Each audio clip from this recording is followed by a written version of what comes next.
Assalamualaikum warahmatullahi wabarakatuh. Alhamdulillahirrahmanirrahim. Wassalatu wassalamu ala nabiyyina Muhammadin wa ala alihi wa ashabihi ajma'in wa man tabi'ahum bi ihsanin ila yaumil amma ba'du. Segala puji bagi Allah Subhanahu wa taala yang pada malam hari ini Allah Subhanahu wa taala masih berikan kita kecintaan kepada ilmu agama. Melanjutkan kajian rutin kita setiap Selasa malam Rabu. Ya, dan kita masih belum memulai sirah Nabi. Insyaallah sirah Nabinya kita mulai di semester depan, ya, setelah liburan.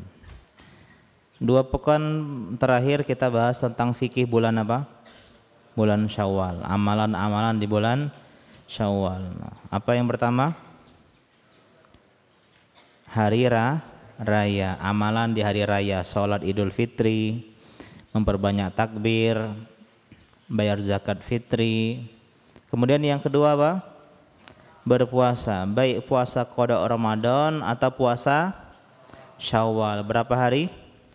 6 hari. Ya, sudah selesai semua insyaallah. Sudah. Yang belum tinggal 1 hari kalau nggak salah. Ya, besok tanggal 29 dan belum tentu tanggal 30 ada. Tapi kalau seandainya teman-teman masih punya 2 hari, baru 4 hari, maka besok sama lusa insyaallah nggak masalah, meskipun nanti masuk Zulhijjah atau Zulqa'dah. Kemudian yang ketiga apa? Bayar fidyah. Betul, bagi yang tidak berpuasa disebabkan uzur yang lama seperti tua, atau juga seperti hamil dan menyusui, seperti orang yang sakit bertahun-tahun, maka bayar fidyah. Yang keempat apa? Menikah, ya, dan membangun rumah tangga. Dan insya Allah berapa hari lagi kita masuk bulan Zulqa'dah. Zulqa'dah, Zulhijjah, Muharram. Ini 3 bulan spesial, Ashhurul Hurum. Jadi setelah Allah berikan kita Ramadan, kita ibadah totalitas, bulan Syawal mungkin kita rehat, mulai gaspol lagi di bulan Zulqa'dah. Puncaknya 10 hari pertama bulan Zulhijjah. 10 hari pertama itu gaspol juga. Jadi tolong adik-adik ya 3 bulan ke depan maksimalkan ibadah dengan lebih giat lagi. Karena kita tiba di bulan Zulqa'dah, Zulhijjah, Muharram, 3 bulan berturut-turut, bulan yang dilipat gandakan kebaikan dan dilipat gandakan dosa. Jadi kita semangat untuk beribadah dan meninggalkan ya keburukan di bulan-bulan haram. Hari ini kita rehat sebentar, ya, bahas kisah. Ya, bahas kisah. Kata ulama, kisah itu adalah min junudillah. Di antara pasukan-pasukan Allah Subhanahu wa taala, jundun min junudillah. Di antara tentara-tentaranya Allah adalah kisah. Karena itulah ulama menganjurkan seorang penuntut ilmu setelah dia capek belajar akidah, belajar fikih, belajar hadis, belajar tafsir, dia rehat. Ya, rehatnya bukan main bola. Kalau ulama dulu rehatnya dengan membaca kisah. Bahkan sebagian ulama menganjurkan ketika pengajian endingnya, ya, epilognya itu adalah kisah yang bisa menghibur jiwa. Karena itulah Allah menjadikan Al-Qur'an, ya, kitab suci kita, sepertiganya kisah. Ada kisah para nabi, kisah orang soleh, kisah orang durhaka. Kenapa? Karena kisah ini dicintai oleh manusia, dan siapa saja kita, ya, ada kecondongan dengan yang namanya kisah. Ya, Indosiar, ya, ada suara hati istri, emak-emak suka. Bioskop rame, ya, komik laris manis. Kenapa? Orang suka kisah. Ya, dari kecil kenal Upin Ipin, ya, kenal Boboiboy, SpongeBob dan semisalnya. Yang gede dikit Naruto, Boruto. Artinya manusia itu suka dengan yang namanya kisah. Dan kisah yang kita akan bahas adalah kisah nyata tentu saja yang berjudul Kisah Kalung Mutiara. Kisah Kalung Mutiara. Sebuah kisah yang indah yang terjadi di abad yang ke-6. Ada seorang bernama Muhammad. Yang mana Muhammad? Kunyahnya Abu Bakar. Abu Bakar Muhammad bin Abdul Baqi bin Muhammad Al-Bazzar. Ya, Abu Bakar Muhammad bin Abdul Baqi. Dia ketika itu belajar ilmu agama, ya, seperti para santri duat di sini. Seorang pemuda tanggung yang belajar agama, rihlah fi talabil ilmi. Dari kampungnya, ya, di Irak, dia menuntut ilmu ke kota Mekah untuk menunaikan ibadah haji sambil mulazamah dengan para ulama di sana. Ketika dia tinggal di kota Mekah, ya, dia belajar ilmu agama. Suatu hari dia kehabisan makanan dan dia lapar yang sangat. Nah, ini santri tolong, ya. Di antara kekurangan santri di sini, santri sini ini glamor. Santri di sini ini agak mewah. Dan tolong santri jangan biasakan dari kecil hidup mewah. Hidup glamor. Tiap bulan baju baru, tiap tahun baju baru. Tadi saya sore siang pakai jubah, ya. Nah, ini jubah itu, ya. Ada yang bisa tebak berapa usia jubah itu? Usia jubah itu lebih tua daripada kalian. Belasan tahun. Saya belinya ketika saya kuliah. Pernah lihat pakai jubah hijau? Yang setengah betis, ya. Itu pun sama. Usianya belasan tahun. Usianya belasan tahun. Kita dulu sedikit baju. Santri itu identik dengan hidup sulit. Hartanya habis untuk beli buku, untuk beli kitab, bukan beli baju. Santri-santri sekarang lihat bermerek, ada Samasu, ada Fathera, itu harganya 200.000 ke atas. Kalau satu ini 2, 3, 4, 5. Ya. Kita dulu kalau dakwah itu bajunya bisa dihitung mungkin awal-awal dakwah, bahkan mungkin ada yang bolong di ketiaknya. Ya, ketika agak terkenal sedikit lah baru dikasih orang baju. Ini dikasih orang. Casio, ya, mereknya Casio, dikasih orang. Jadi kita dulu biasa lapar, biasa makan susah. Ini setiap hari dikasih oleh wali santri. Udah di sini makan, ditambah kasih wali santri ada fried chicken, ada minum ini. Tolong bilang ibu, bapak biarkan saya hidup, ya, agak merasa cukup di pesantren belajar. Karena inilah ruh tolabul ilmi itu deh. Tolabul ilmi itu ruhnya, Pak, bukan miskin tapi belajar untuk bersahabat dengan kekurangan. Dikasih uang jajan 100.000 misalnya sebulan, dia tabung, ya, 100.000 sebulan sedikit, kalian seminggu ya 100.000 itu, subhanallah. Santri-santri ini 1,5 juta untuk jajan 1 bulan. Coba jajan mungkin cuma sehari 5.000 saja. Ya, kenapa? Mau nabung beli buku, masya Allah. Mau nabung untuk beli kitab. Siapa di sini yang punya kitab Riyadhus Shalihin? Tunjuk tangan. Yang Arabnya, sedikit. Padahal cuma 1 jilid itu adik-adik beli.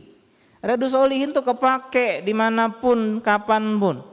Bulughul Maram, ya, siapa yang punya? Sedikit. Beli, ya. Kenapa? Inilah harus santri. Biasakan susah. Kalau emang Ustadz memang saya ini orangnya nggak susah, bikin susah, puasa sunnah. Ya, jajannya dikurangi. Karena ulama mengatakan man talabal hadis aflas. Siapa yang belajar hadis, maka dia siap-siap miskin. Siap-siap bangkrut. Kenapa? Karena seorang penuntut ilmu sejati akan mengorbankan hartanya untuk ilmu. Bahkan ada Imam Bukhari bajunya cuma satu. Kenapa? Baju lainnya dijual untuk beli buku, untuk beli kertas, menulis, mencatat. Ya, ini diantara yang harus kita perhatikan. Ya, ulama dulu jual genteng, jual rumah, ya, bahkan jual perabotan. Kenapa? Untuk belajar ilmu agama. Bapak-bapak ya nyekolahin anaknya keluar uang untuk ke pesantren. Ini termasuk apa? Termasuk tradisi para ulama salaf. Ketika itu bukan berarti apa hidup kaya tercela, tidak ya. Punya mobil, punya rumah nggak masalah. Cuman kita santri-santri ini belajar untuk biasakan hidup sulit. Ya, karena dengan sulit inilah hidup akan terasa indah ketika mendapatkan kemudahan. Nah, kalau misalnya kita selalu dengan berada di zona nyaman, nanti ada masalah, orang tua di PHK atau bangkrut, kita kaget, nggak siap dengan kekurangan. Maka kita belajar. Dan juga bapak-bapak mungkin yang punya anak di sini, dilatih anaknya untuk sulit sedikit. Ya, mungkin makanannya cukup lah, udah makan di pondok ada dek. Ya, enggak. Saya dulu ingat sekali sebelum ke Jember saya nggak suka makan terong. Ya. Setelah ke Jember, terong itu favorit. Kenapa? Karena cuman itu yang ada, bismillah. Sampai sekarang pemakan segala. Tidak ada milih-milih, nih nggak mau. Kenapa? Itu jiwa santri. Ya, maka istri saya bahagia, masa apapun dimakan. Kenapa? Karena inilah seorang santri, ya sudah biasa hidup sulit, ketika hidupnya enak sedikit, bersyukur kepada Allahnya lebih dibandingkan yang lain. Dia lapar begitu hebat. Ya, beberapa hari enggak makan, udah nyari ke sana kemari dan dia tidak meminta-minta. Ya, kalau kita kan kayak lesu sedikit, deketi kawan yang makan, lapar. Itu ya modus ya biar dikasih. Tapi dia harga dirinya, ini seorang ulama ya, calon ulama. Tidak sengaja di pertengahan jalan dia menemukan bungkusan berbalut kain. Ya, kain yang diikat. Dan kain ini sutra, jadi bungkusan kain sutra. Dan penutupnya pun dari sutra. Ini barang mahal. Jatuh di tengah jalan, dia buka bungkusnya. Ternyata dia melihat apa? Kalung mutiara. Yang sangat indah, yang tidak pernah dia lihat seindah itu. Wow. Seumur hidupnya nggak pernah melihat kalung mutiara seindah ini. Ya, disebutkan harganya kurang lebih 50.000 dinar. Subhanallah. 50.000 dinar. 1 dinar itu 4,25 gram. Kita bulatkan saja 4 gram. 1 gram emas sekarang 1 juta. Jadi 1 dinar kita bulatkan, konversikan sekarang 1 dinar 4 juta. 50.000 dinar berapa juta ada? Ayo matematikanya. Ya, 4 dikali 50.000. 200.000 juta. Berapa itu? 200 miliar. Masya Allah. Di tengah jalan ketemu koper, buka 2M. 200M. Dia bawa itu karena dia nggak tahu pemiliknya, namanya luqotoh, barang temuan. Apa fikih barang luqotoh? Kalau barang temuannya harganya receh, remeh, contoh misalnya pipet, tapi pipet atau tutup pena, itu halal diambil. Atau uang 500 perak halal diambil. 1.000 halal diambil. 2.000 kayaknya 2.000 berharga, soalnya parkir. Ya, parkiran 2.000, jangan diambil kalau 2.000. Kalau dia ambil, maka dia wajib mengumumkan. Dia umumkan di masjid, sekarang di media sosial, ditemukan sebuah bungkusan kain di jalan anu pada hari anu tanggal anu. Nah, itu. Bagi yang merasa kehilangan, segera telepon ke nomor 08000000. Nah, itu namanya mengumumkan. Ya, kalau zaman dahulu di masjid setiap hari dalam seminggu, minggu pertama setiap hari diumumkan di luar masjid.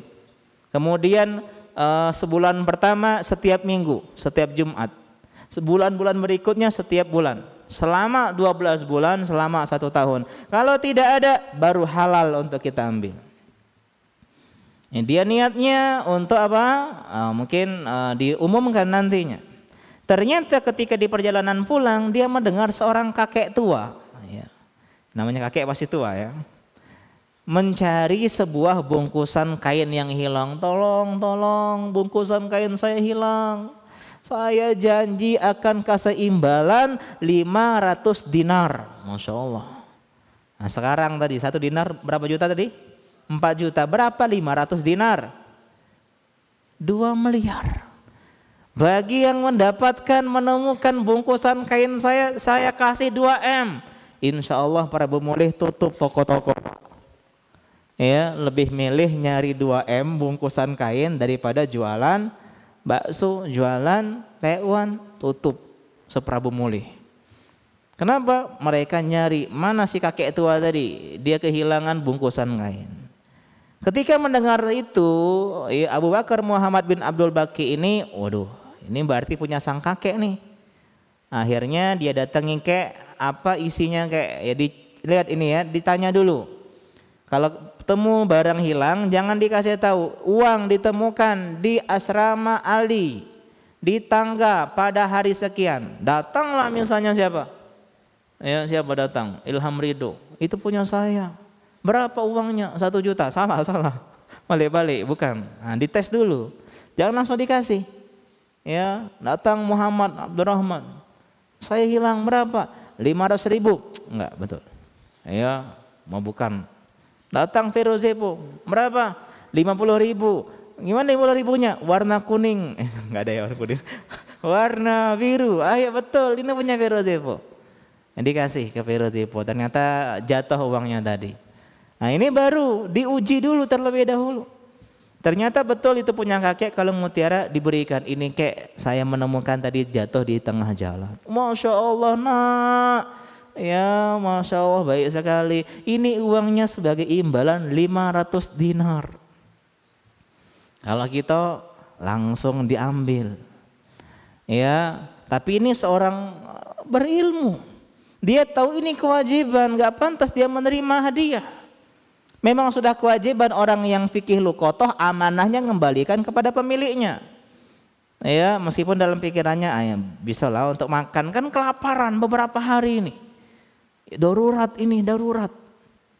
Tapi dia, enggak ditolak. Ya, kalau kita, enggak, jangan Pak, jangan gitu. Jangan tapi tangannya begini. Jangan Pak, jangan repot-repot. Tapi tangannya begini. Ini betul-betul menolak. Dia tolak, nggak usah kayak yajibu alayya an u'idahu ilaik. Ini udah kewajiban saya mengembalikan barang kakek yang hilang. Wala akhudalahu jazaan, dan aku tidak pantas mengambil upah, mengambil imbalan dari kewajiban ini. Masya Allah, tolong tak terimalah nak. Enggak Pak Ustaz. Ya Allah, panjenengan iki baik sekali, kata sang kakek ini. Ya Allah, semoga engkau diberi keberkahan, didoakan yang baik-baik. Akhirnya sang kakek pamit. Sang kakek pamit. Ini orang haji, berarti orang kaya. Dia pulang udah. Apakah Abu Bakar Muhammad udah kenyang dengan kebaikan? Kita sedekah sama orang, kenyang nggak deh? Enggak, masih kelaparan. Ya, enggak menemukan sebutir kurma, mungkin jatuh atau jadi kotak sampah, mungkin ada nasi kondangan yang enggak habis. Ya, masih enggak dapat juga. Meskipun roti yang basah, akhirnya, kayaknya di sini udah enggak bisa dapat pekerjaan dan makanan. Saya harus keluar dari kota Mekah. Dan Mekah itu tahu sendiri ya, berada enggak jauh dari pantai. Ya, Jeddah sama Mekah itu kurang lebih 1 jam 2 jam perjalanan. Ya. Dan itu Jeddah itu kota pelabuhan. Jadi enggak jauh dengan pantai. Di situ ada pelabuhan, dia akhirnya naik perahu meninggalkan kota Makkah berharap mendapat pencaharian untuk makan di kota yang lain, sehingga hidupnya tidak menyedihkan seperti sekarang. Ya, naiklah dia kapal di tengah laut.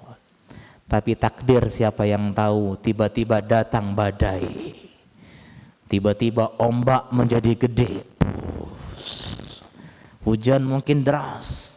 Sang kapal terombang-ambing. Kemudian datang ombak besar, tuar. Akhirnya jatuhlah para penumpang, karam, pecah kapalnya. ya terjatuhlah para penumpang. Alhamdulillahnya Abu Bakar Muhammad bin Abdul Baqi sempat dia berpegangan dengan sebuah pecahan papan bekas perahu yang patah tadi. Orang pada wah tenggelam, dia berpegangan, alhamdulillah. Terombang-ambing dia di tengah lautan itu, nggak tahu kemana ini. Ini bukan film Titanic ya. Ya. Sampailah Allah takdirkan dia terdampar di sebuah pulau berpenghuni. Ya, kalau pulau tidak berpenghuni tambah menyedihkan hidupnya, alhamdulillah. Udah berhari-hari mungkin ya terombang-ambing, udah berapa hari dia kelaparan, dia terdampar di sebuah pulau, dia berterima kasih, dia langsung mendatangi masjid terdekat. Dia datang ke sana untuk mengadu kepada Allah Subhanahu wa taala, Sang Khalik, Sang Pencipta, Sang Somad, tempat segala hati bergantung, yang tidak ada daya dan upaya melainkan dari Allah Subhanahu wa taala. Dia ingin membaca Al-Qur'an. Ketika sedang khusyuk baca Al-Qur'an, ada penduduk kampung lihat, ya, wah, kamu bisa baca Qur'an ya, baca Qur'annya bagus. Pas banget ya, kita jamu. Kamu dari mana? Saya dari Mekah belajar. Oh, dijamu sebagai seorang tamu, dijamu, dikasih makan minum. Alhamdulillah akhirnya bisa makan dan minum. Bahkan diberikan pakaian. Ya, lalu orang-orang itu mengabarkan bahwasanya imam masjid kita berapa hari yang lalu meninggal. Ya, sepulang dari haji, karena ini musim habis haji. Dan kita sedang mencari imam, kamu mau enggak jadi imam, ngajarin orang-orang baca Quran? Ya, nah pas banget, karena dia butuh pencaharian. Akhirnya apa? Dia menerima jadi imam, diupah ngajar Al-Quran kepada penduduk masyarakat desa. Terus dia lihat di masjid ada buku, dia baca. Wah, kamu ternyata bisa baca tulis juga. Alhamdulillah bisa. Tolong dong ajarkan anak-anak penduduk kampung ini tulis dan baca. Nanti kami upah lagi. Siap, laksanakan. Inilah kehidupan. Wa tilkal ayyam nudawiluha bainan nas. Ya, hidup itu seperti roda yang bergulir, berputar. Kadang di atas, kadang di bawah, kadang di bawah, kadang di bawah banget. Yang awalnya kelaparan, ya, di tengah lautan, sekarang sudah berkecukupan. Mungkin gajinya UMR, udah jadi imam masjid, udah mengajarkan di sebuah kampung. Kehidupannya mulai membaik, alhamdulillah. Inilah adik-adik pentingnya punya skill. Dalam Islam, seorang yang baligh tidak wajib lagi dinafkahi. Jadi kalau kalian baligh, orang tua nafkahin kalian, itu bukan kewajiban orang tua. Itu adalah kebaikan orang tua kepada kalian. Jadi ketika dia sudah balik, silakan kau keluar dari rumah bapak. Kau cari rumah sendiri, cari makan sendiri. Wah, bapak zolim. Enggak zolim. Dalam Islam begitu. Ya cuman kita ini 12 tahun masih hobi main game. 12 tahun masih tidak punya skill untuk mencari uang. Dan skill mencari uang itu dua. Yang pertama skill, yang kedua marketing. Skill jual jasa, marketing jual barang. Jadi tolong punya keahlian yang kalau seandainya orang tua kita tiada waliyadzubillah, kita masih bisa mencari uang. Dan sebaik-baik skill santri adalah mengajarkan Al-Quran. Jadi tolong yang masih zalika, nah itu tolong diperbaiki bacaan Qurannya. Ya, kalau kalian punya Al-Quran, buka jasa, silakan privat Al-Quran sama saya. Sekali pertemuan seikhlasnya. Atau 10.000 sekali pertemuan. Ya, ajarkan. Mungkin ada 2-3 anak kita ajarkan. Bata, corona, gitu ya. Misalnya. Apalagi hafal Al-Quran. Bisa ajarkan tahfidz. Bisa daftar jadi ya imam ratib, imam tetap yang digaji. Bisa jadi muazin tetap yang digaji. Karena dahulu itu digaji oleh pemerintah. Ya, bahasa Arab bagusin benar-benar, Rasulullah Muyassar. Tamat sini bisa ngajar bahasa Arab. Ya, ingin belajar bahasa Arab murah, ya dengan murah. Termurah di Prabu Muli. Itu, diajarin yang datang bapak-bapak semua yang ngajar anak SMP misalnya. Enggak masalah, ya. Hadza qalamun, ini pena gitu. Hadza kitabun, na'am, hadza kitabun, diajarin. Punya skill ada. Apalagi public speaking, tolong belajar kalian ceramah di sini, pidato. Pekerjaan yang paling mahal adalah public speaking. Bisa jadi MC, ya, bisa khutbah, ya, bisa ngajar misalnya.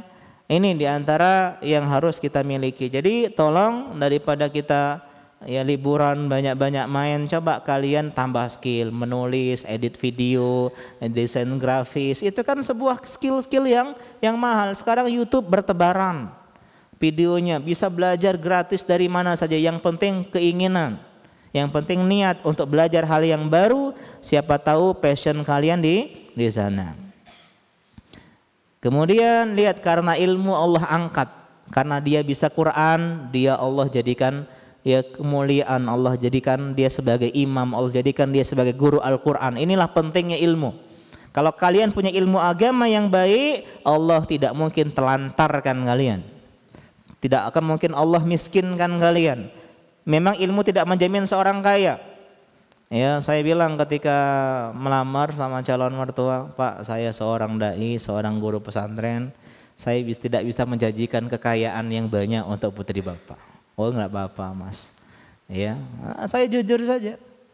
Ya, sampai sekarang pun belum ada niat untuk beli rumah, ya, bikin rumah dan seterusnya. Yang penting bisa hidup bahagia, berkecukupan. Bismillah. Kalau untuk kaya-kaya banget, kayaknya itu bukan passionnya para guru, ya, para ustadz. Kalaupun kaya biasanya karena ustadznya pedagang, ya, bukan gara-gara ngajarnya dan seterusnya. Ya, biasa kalau orang jomblo, bujang datang berilmu, baik agamanya, jadi imam, punya harta, apa yang selanjutnya rakyat penduduk kampung lakukan? Nah, dia cerita, ya, Mas, ya, di kampung ini ada seorang gadis yang yatim, yang kaya raya, punya uang banyak. Ya, dan dia punya ya, nasab yang bagus, orang-orang baik-baik, terhormat keluarganya. Sudikah engkau sekiranya meminangnya? Awalnya Abu Bakar Muhammad ini menolak. Waduh, man, Pak, saya mas kayaknya belum dulu. Ayolah Mas. Akhirnya didesak-desak, ya sudahlah, bismillah. Akhirnya dia bismillah. Zaman dulu enggak, Ustadz ini berarti enggak ada wali laki-laki. Ingat, pernikahan tuh yang wali hanyalah perempuan. Ya, jadi di antara syarat sah pernikahan tuh izin wali perempuan. Kalau misalnya laki-laki tidak harus izin wali. Ya, jadi Pak Muji misalnya pulang-pulang dia ke Kalimantan, ke Balikpapan, bawa bini dan 2 anak. Boleh tak? Boleh. Cuman pingsan orang tuanya. Pak Muji, kenapa kamu di situ tidak bilang-bilang sama orang tua? Ya, meskipun boleh secara fikih adik-adik, tapi adabnya jelek. Masa anak bujang nikah ndak ngasih tahu orang tua? Tapi kan situasi ini beda. Ya, beliau jauh dari keluarga. Ya, beliau perantauan dan dahulu tidak ada telepon, WA, ndak ada. Sehingga beliau akhirnya nikah. Ketika dia nikah, ya udah sah, N1 N2 udah lengkap, ya. Pak KUA sudah ada. Yang penting ada mempelai, kemudian ijab kabul, ada mahar, ada izin dari wali, dan ada keriduan dari 2 mempelai. Akhirnya bismillah. Setelah sah pernikahan, ya akhirnya mereka berduaan di sebuah kamar. Dan yang mengherankan dan mengagetkan, ketika dia melihat sang wanita, dia tersepona, bukan dengan wajah yang cantik, tapi dengan kalung mutiara yang melingkar di leher sang wanita. Lah, ini kan kalung yang saya lihat di Mekah ketika itu. Ya, kenapa bisa ada di leher sang wanita calon istri saya ini? Dia cuma bingung lihat itu. Dan sang wanita ini udah dandan berapa jam mungkin ya. Ketika masuk malah suaminya cuma ngeliatin kalung dia saja. Tersungging sang wanita, dia menangis, dia pergi. Ya, ribut ketika itu jamaah. Ya, ribut, dia menangis ya karena suaminya tidak melihat wajahnya yang cantik, dia pergi. Sedangkan sang ikhwan tadi, Abu Bakar Muhammad tadi udah bingung, ya kok iso gitu loh. Keesokan harinya seusai sholat subuh masyarakat datang, sampai nih piye Pak Ustadz, ya kenapa protes? Ente kadang-kadang Pak Ustadz, gitu ya. Ente punya istri cantik, udah berdandan, tapi cuman diem aja ngeliatin kalungnya, rugi dong, gitu ya. Kata jamaah tersebut, kasar taqol bahadihil yatimah. Kau udah menghancurkan hati sang wanita itu. Ya, min nazarika ila hadal aqdi, karena engkau hanya melihat kalungnya saja. Walam tanzur ilaiha, kau enggak ngelihat sama sekali sang wanita, cuma ngelihat kalungnya saja. Dia sedih, dia kecewa, dia patah hati. Akhirnya Muhammad bin Abdul Baqi cerita, bukan kayak gitu sebenarnya. Jadi sebenarnya saya di Mekah waktu itu menemukan ya bingkisan. Ternyata isinya kalung mutiara yang sama persis yang dipakai dengan istri saya semalam. Ya, ketika itu saya kembalikan kepada pemiliknya, sang kakek tua. Dan saya bingung, kok bisa ya saya terdampar di tengah laut, kesini kok ketemu itu, gimana ceritanya? Mendengar cerita itu para jamaah bertakbir, Allahu Akbar, gemuruh dengan takbir.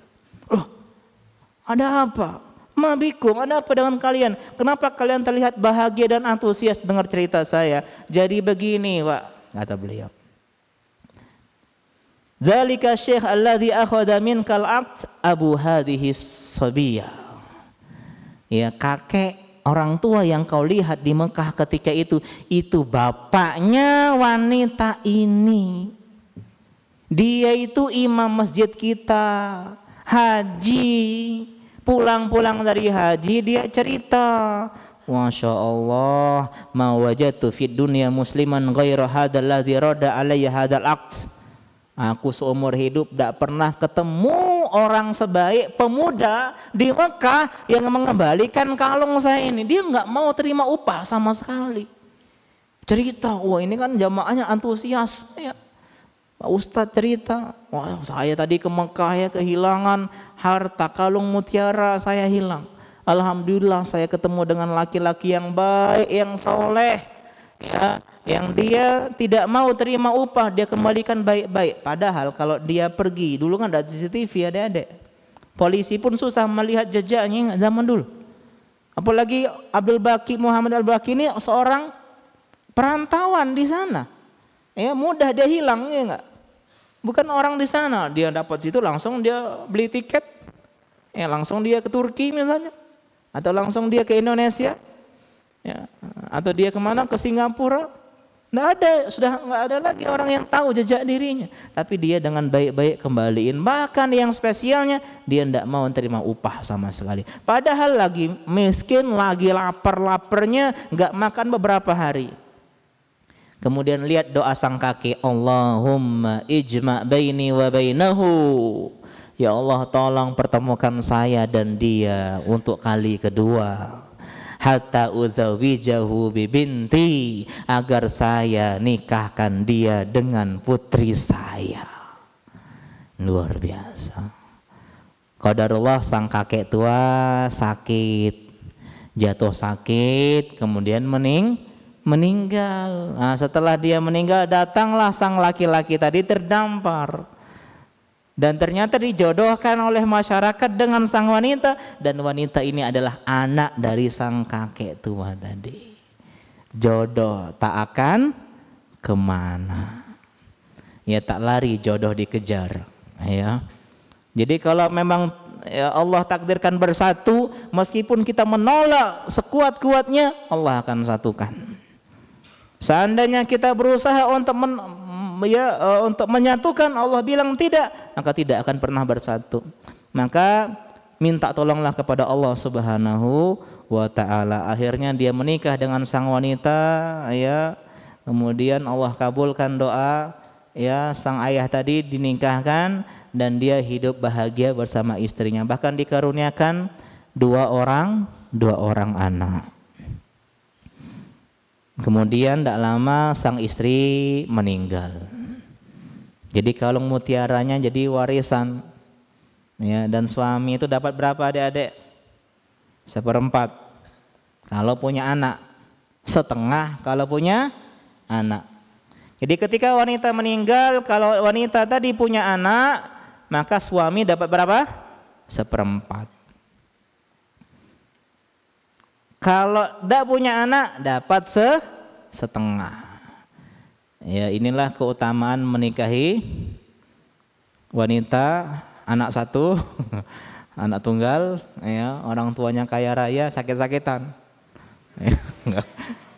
Baik.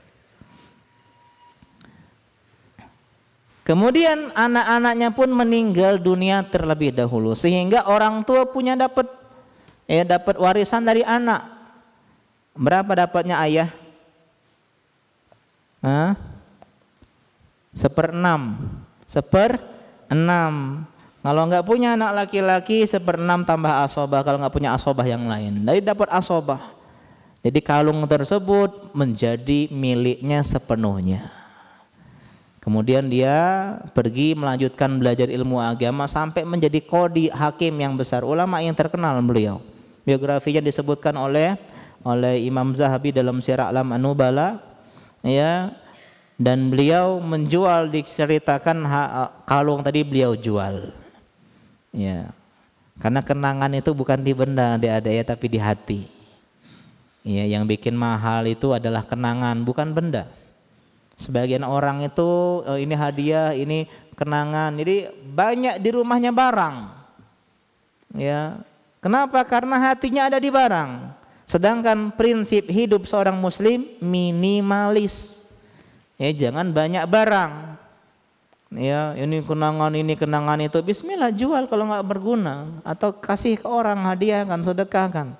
Jadi hidup rumah kita itu meskipun kecil, lapang. Ya, dijual 100.000 dinar, masya Allah.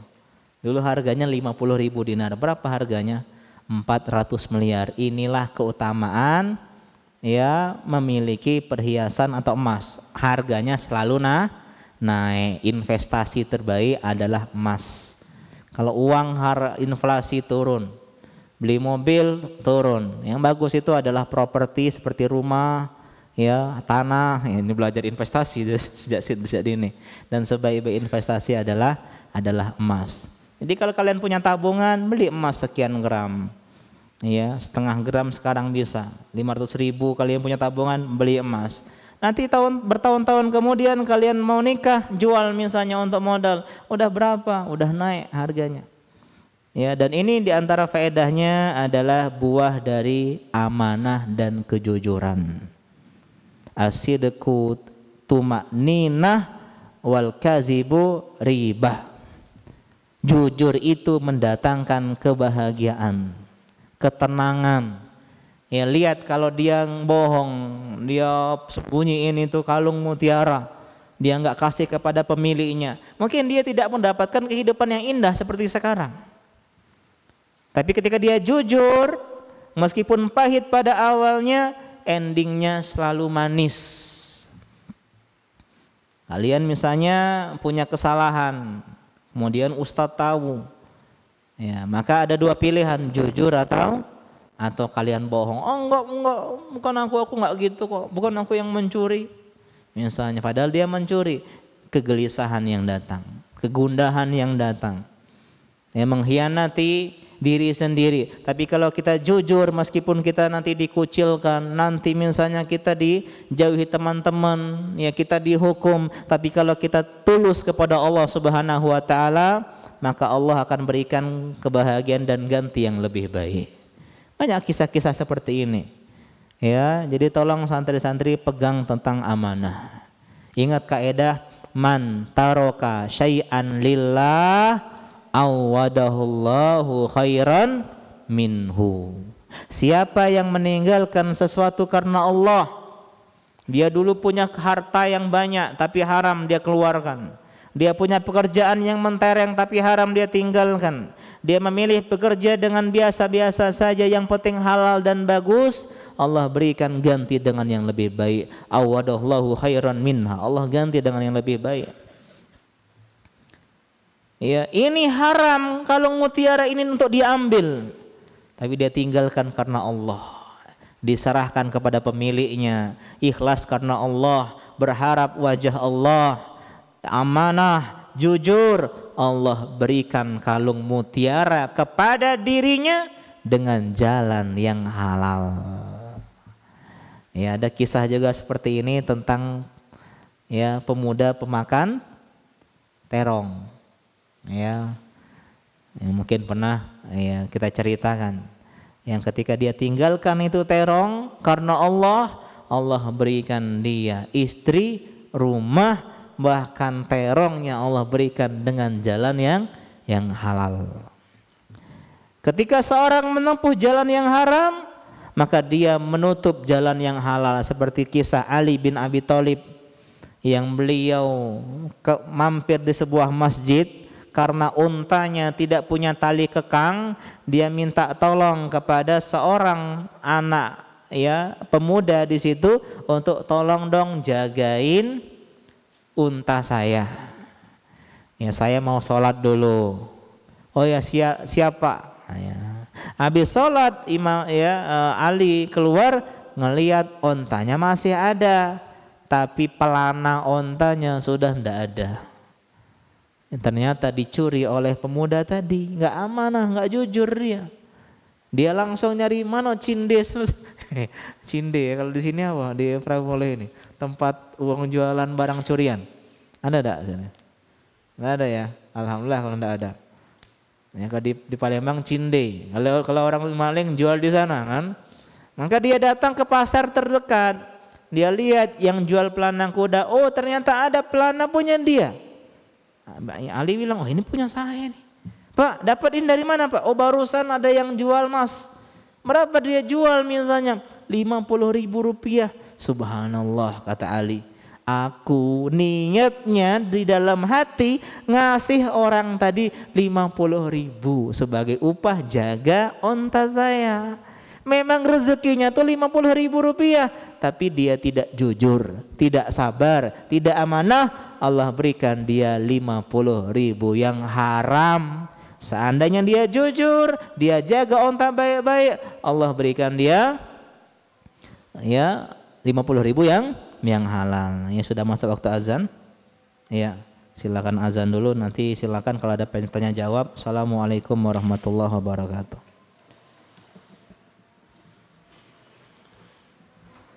Bismillah.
Alhamdulillah, salatu wassalamu ala alihi wa ashabihi wa la hawla wa la quwwata illa billah. Ya, jadi ya Allah Subhanahu wa taala telah janji bahwasanya siapa yang meninggalkan sesuatu karena Allah, Allah pasti ganti dengan yang lebih baik. Bukan yang lebih banyak, tapi yang lebih baik. Saya punya cerita seorang yang kerja di bank, ya, kemudian dia resign, ya, dia cerita dulu saya Pak Ustadz gajinya 2 digit itu berarti 10 juta ke atas, ya, tapi ketika itu hidup saya hampa, banyak masalah keluarga, hubungan sama anak-anak tidak dekat.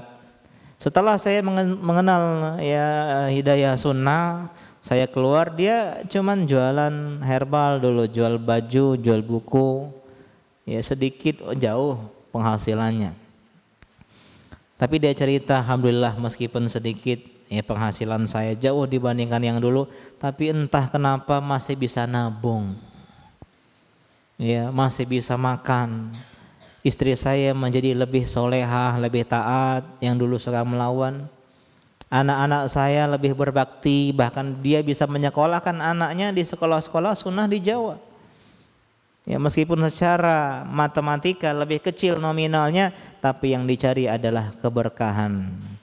Ya, dan jodoh tak akan kemana. Zulaikha menawarkan diri dengan cara haram kepada Nabi Yusuf, ya, tapi beliau tolak dan Allah ganti dengan pernikahan antara keduanya dengan jalan yang halal. Nabi Musa alaihi salam diletakkan di dalam peti oleh sang ibunda karena khawatir dengan Fir'aun yang membunuh bayi laki-laki.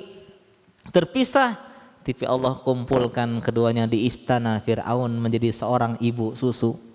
Ingat, jodoh tak akan kemana. Jodoh ini bukan cuma suami istri. Jodoh itu takdir Allah Subhanahu wa taala. Takdir tak akan kemana. Ya, kemarin ada santri yang enggak mau daftar SMA di sini, ya, khairon. Ya. Tapi jodohnya memang di sini. Jodohnya memang di sini. Akhirnya dia tetap daftar di sini, diterima. Alhamdulillah. Jadi kita enggak bisa lari dengan takdir. Maka di antara sikap mukmin terbaik adik-adik semua beriman dengan takdir.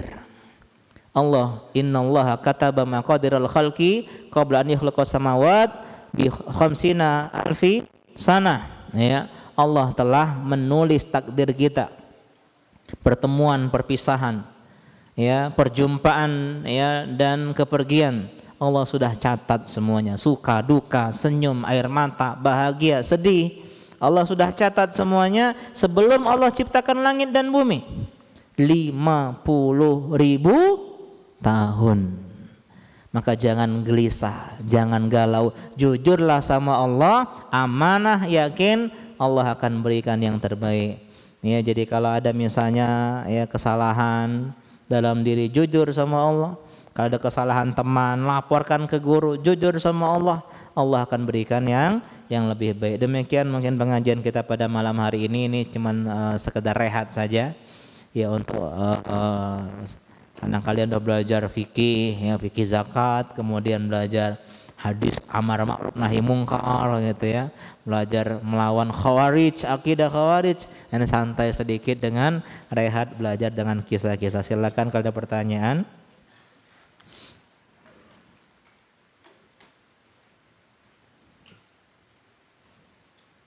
Ustadz, apakah pemuda yang meninggalkan terong itu, Ustadz? Apa nih? Makan terong, bukan meninggalkan terong, ya. Kisahnya belum pernah cerita, sudah cerita sini. Ya, mungkin kapan-kapan nanti ceritakan tentang pemuda seorang santri juga penuntut ilmu yang meninggalkan sesuatu yang haram, Allah ganti dengan yang lebih baik. Ya, tidak ada lagi pertanyaan ya. Insyaallah kita rehat dulu, kita akhiri. Semangat terus, tolong. Ini sudah tinggal 2 minggu lagi. Setelah itu kita akhir bulan Mei ujian.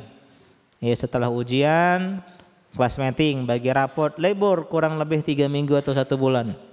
Maka tolong maksimalkan untuk belajar, merajaah pelajarannya, ya, jangan sampai dapat nilai yang kurang memuaskan totalitas. Ya, tolong persiapkan dari sekarang, jangan pas H-1 baru belajar ya.